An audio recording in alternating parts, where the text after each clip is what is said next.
Good evening, everyone. Welcome to the State Water Board's public meeting on the proposed urban stormwater infiltration policy. I am Amanda McGee, a senior engineering geologist and storms unit lead with the State Water Board's Division of Water Quality, and I'll be facilitating our meeting today. I believe we had a poll that was going to be sent out to everybody. There it is. We just are curious as to what you all are representing, I guess where you're coming from, who you are, so we know kind of what to expect as we move forward here. So while you're filling out that poll, just a couple more notes here. This workshop is being held in accordance with the public notice dated January 2nd, 2025.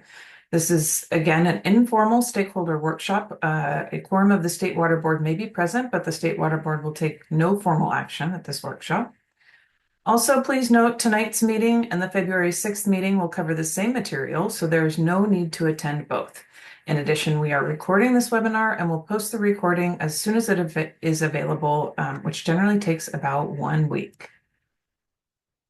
So I am looking at this. We have quite a few number of consultants, about 55% consultants. We have some community members, which I'm excited to hear about. We've got a bunch of regions represented. Great. Okay. Looks like we're almost there. So let's go ahead and share these results just in case anyone is curious about who's here. And then it looks like mostly Southern California. We've got Central Valley, San Francisco, and Central Coast. Oh, and I scroll down. I missed Southern California. Sorry about you guys. And then how familiar with you are stormwater infiltration? It looks like a good amount of you are pretty familiar. All right. Well, this is good to know. So I'm gonna stop sharing. And from this, I will hand it off to Kelly Rodman, a water resource control engineer here in the storms unit, who will provide more details on the proposed policy. Take it away, Kelly. Thanks, Amanda. Get that up. So this presentation is going to go over the scope of the project with some early ideas about the contents and components of the infiltration policy. We'd love to get early feedback on the project. Are we including too much? Are we not including enough? And we'd like to hear if there are any unintended consequences that we're missing during the early phases of the project. If you'd like to submit written comments, we are looking for your initial thoughts about the policy and your thoughts on what to include in the policy, as well as any concerns you might have. So this is going to be an informal request for comment during the initial phases of the project, and we're looking for early input. We won't be preparing a formal response to comments, but we will consider them as we develop the policy, and we will discuss them in the staff report. Here's our agenda for today. We're going to have a little disclaimer, our participation details and ground rules. Then we'll go and discuss the project background and motivation. We'll discuss racial equity and environmental justice as it pertains to our project. And then we'll go over the project objectives and scope, our risk-based approach to infiltration, and the proposed policy component. Let's get our disclaimer out of the way. This is a preliminary presentation based on staff research and recommendations. Project details have not been approved by State Legal Counsel or the State Water Board. This project is still under development, so where the term policy is mentioned, it is important to note that it's a proposed policy. How can you participate? So we would encourage you to ask questions in the Q&A box. We will hold questions and answer them at the end of the presentation, and you can upvote questions that have already been asked to put them at the top of the pile. You can also virtually raise your hand to provide verbal comments, which again will be heard after this presentation.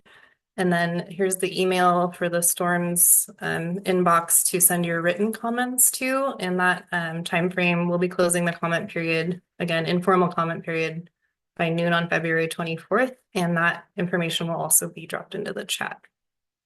And please note that depending on the number of questions and comments, we'll try to get through as many as we can, and we'll trade off between verbal and Q&A comments after the presentation's over.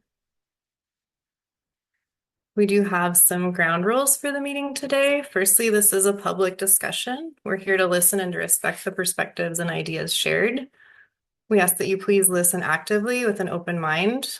We can better understand other perspectives when we try to see things from their lens, and you can respect other person's point of view without agreeing with them. We also request that you stay on point and on time since we have limited time today. Please respect the group's time and help give everyone an opportunity to be heard. We're asking that you keep your comments brief, ideally 3 minutes or less, and stay on topic and to the point.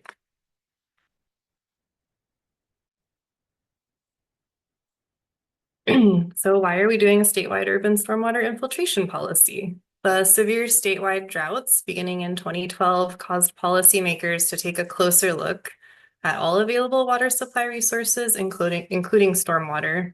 The governor's 2022 California Water Supply Strategy specifically sets forth a goal to increase the annual water supply by 500,000 acre feet by the year 2050 through supporting urban stormwater capture projects. Additionally, the 2020 Water Resilience Portfolio issued by the Department of Water Resources also states that prioritizing stormwater capture is an important way to diversify and improve water supplies. And the QR code on this slide will take you to a story map that Storm's staff developed, and it discusses the importance of managing stormwater runoff as a resource in California and further discusses the benefits of stormwater capture and use in California. So it's a good resource for an overview. And that link will also be dropped in the chat for y'all. So while it is widely agreed that stormwater capture is generally a good thing, we have identified barriers to wide-scale implementation of stormwater capture and use projects statewide.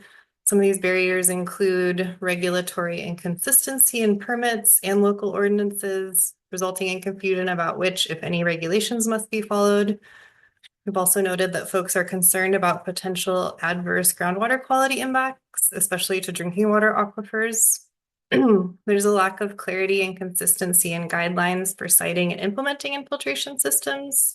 And there's a lack of specific long-term operations and maintenance requirements for infiltration infrastructure.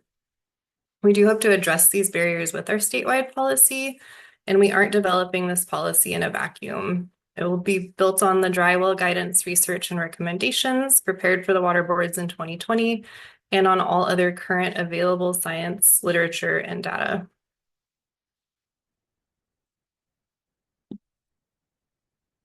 It's important to know that there are various agencies with authorities over stormwater capture and infiltration projects in California, and those exist at the state, federal, and local levels, and each of these agencies has a different role to play. However, all of these different layers can lead to confusion about when, where, and how to implement stormwater capture and infiltration projects, and who is responsible for ensuring that stormwater infiltration projects comply with all the regulatory requirements. So our high-level project objectives for the statewide urban stormwater infiltration policy are to develop a clear statewide policy for planning and implementation of urban stormwater infiltration projects. We really want to encourage capture and infiltration in urban areas to meet water supply strategy goals. And we want to protect groundwater quality and beneficial uses. So we're talking a lot about infiltration, but what is stormwater infiltration? Infiltration happens when stormwater runoff is captured, like in the stormwater retention pond shown in this infographic, and then travels down through the soil layers into the existing groundwater. There are many benefits to stormwater capture and use projects, including wildlife habitat and improved public parks and green spaces. And capturing and infiltrating stormwater also protects surface waters, like the river flowing next to the city in this graphic, and their associated aquatic life from contaminants found in stormwater. The soil and other subsurface layers provide natural filtration and treatment to remove and retain contaminants before the infiltrated stormwater reaches the groundwater table.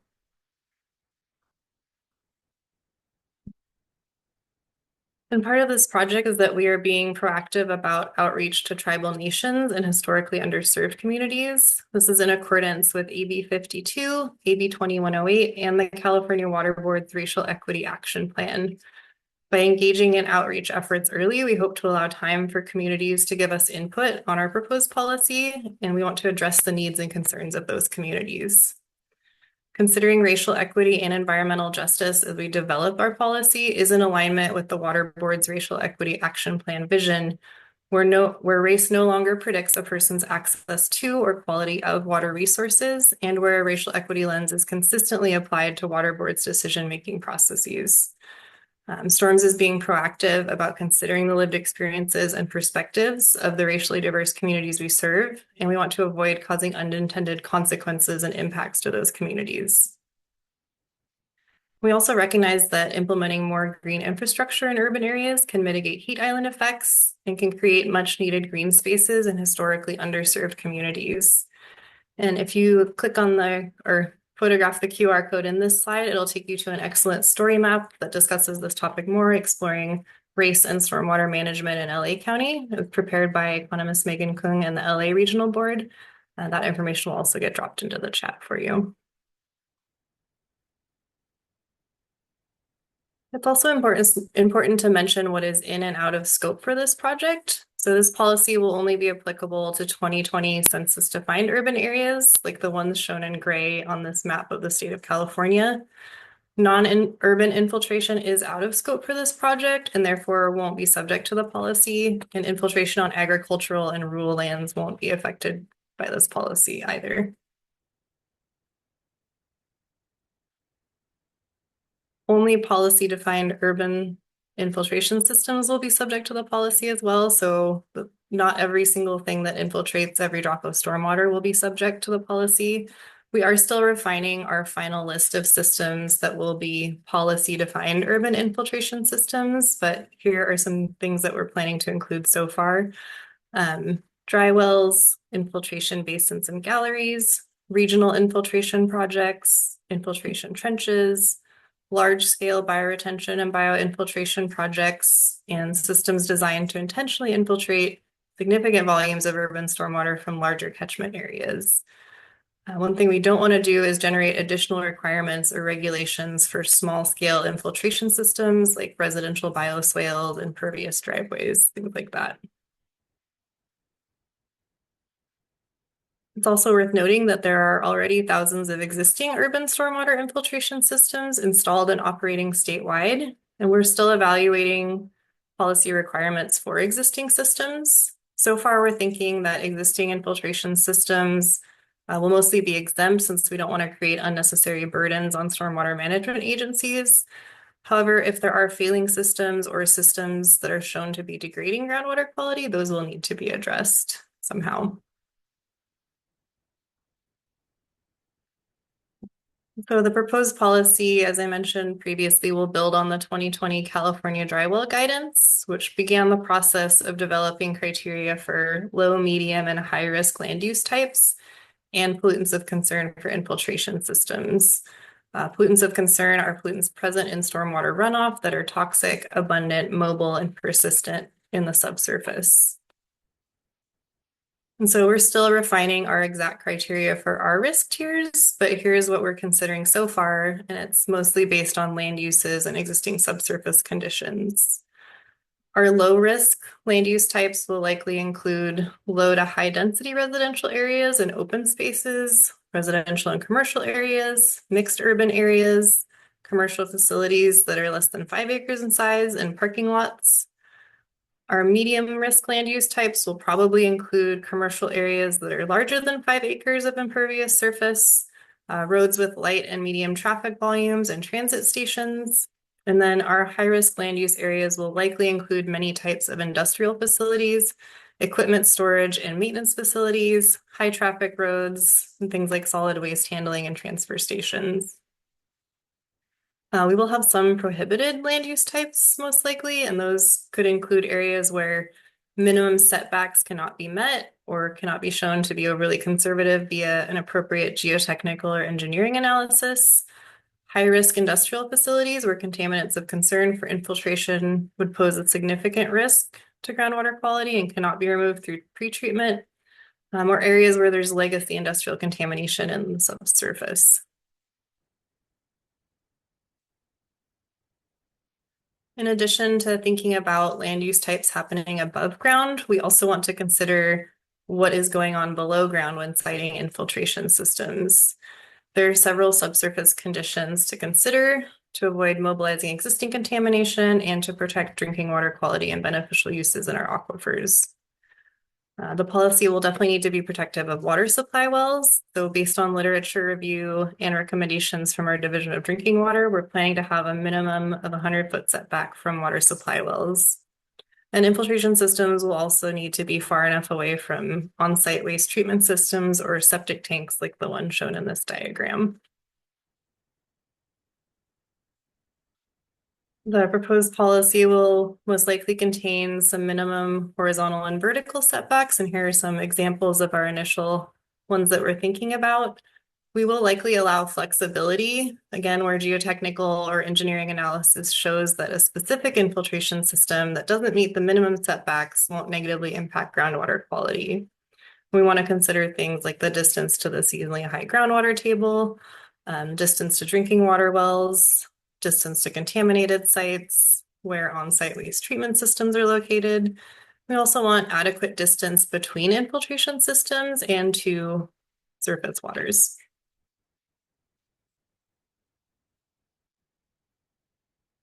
Existing subsurface contamination at known contaminated sites is also a consideration for siting infiltration systems. So as we saw on the last slide, localized active contaminated sites will likely have a 250-foot setback to prevent mobilization of contaminants in the subsurface. And Superfund site boundaries are quite large, as you can see on this map. So we aren't saying that no infiltration will be allowed within any Superfund boundaries, but it is a consideration. We want to really think about what's going on below ground.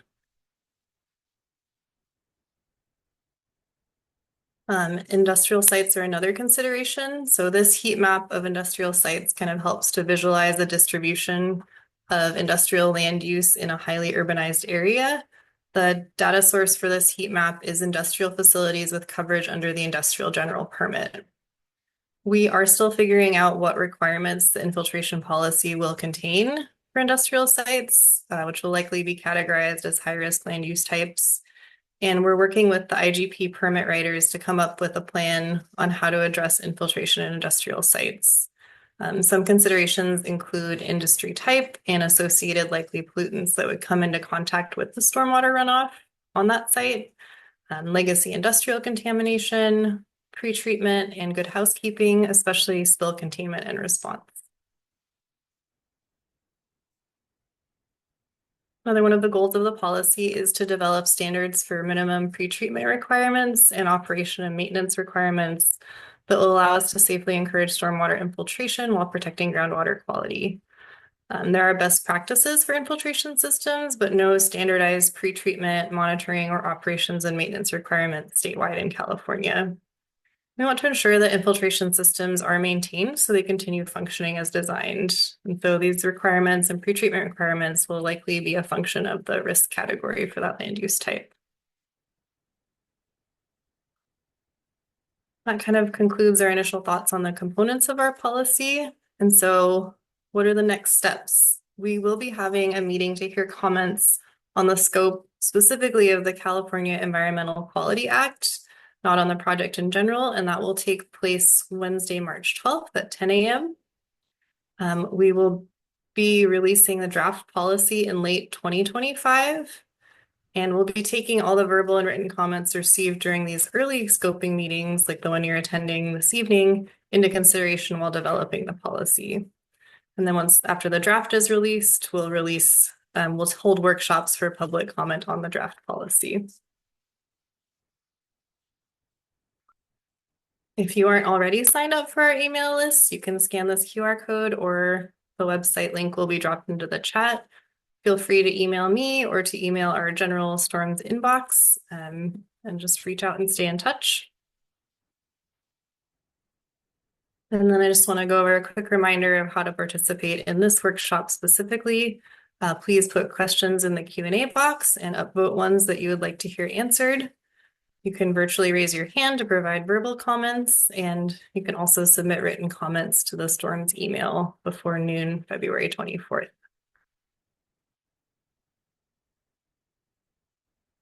And with that, I just want to thank you so much for taking the time to participate in this workshop. We really value your feedback, your thoughts, and your expertise. So thank you.